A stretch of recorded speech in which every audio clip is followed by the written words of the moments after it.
Sikhs from around the world by showcasing their professions, passions, and perspectives.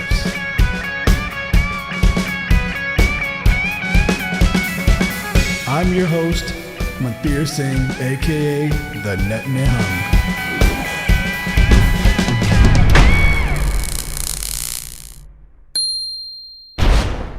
If you look at a mainstream domestic violence agency, they're not going to understand the specific South Asian culture about that the abuse may not just be coming from the husband. It could be coming from the in-laws because of joint family households, right?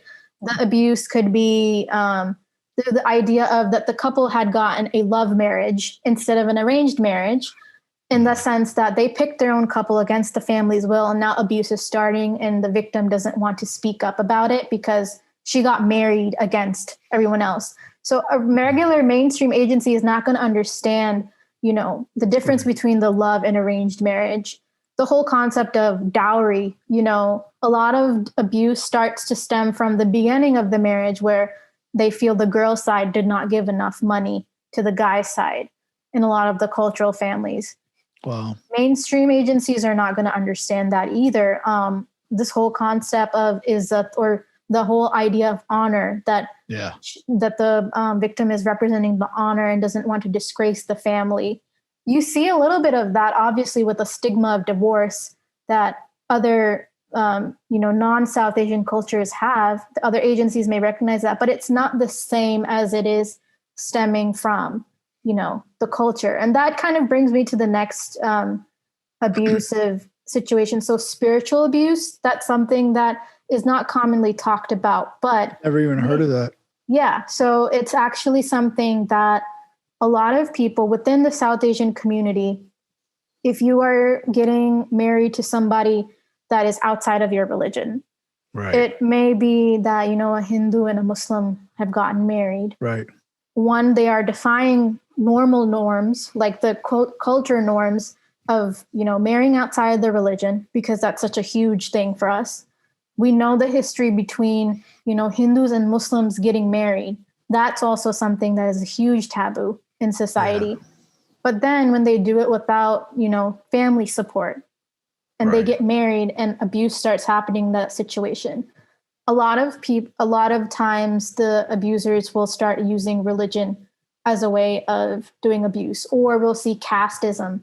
Sometimes if someone has gotten married to somebody from a higher caste and a lower caste, they will also use that as a way, as a part of spiritual abuse by saying, we come from, such and such caste. These are what our values are. This is our norm.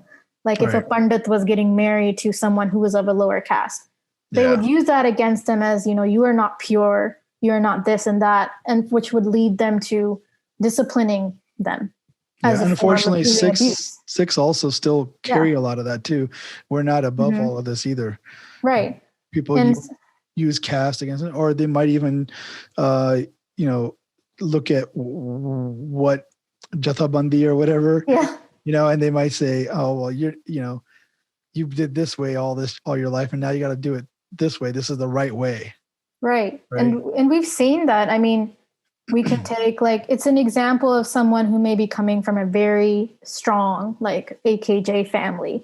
Yeah. And if they end up marrying someone who is from, Taksal Jathabandi or something, you see that, there are Panthic divides on there. And if there's couples getting married without their parents' approval and abuse starts there, and he starts saying, or she starts saying, her Jathabandi is better, this is how they grew up. Yeah. And then you have to erase everything that you've learned from birth. Yeah. Right? You're already being separated and outcasted from your Jathabandi, your family. Nobody in the Gurdwara wants to talk to you. None of your family wants anything to do with you. And you see that, spiritual abuse or religious abuse, casteism, all of these things start coming up within the marriage. And that can be even more powerful. Yeah. Because we identify so strongly with our religion. I mean, that is your spirit. Exactly. That's your soul. And now it's something that you leave up to, often we leave it up to Waheguru to take care of us, when it comes to our spirituality.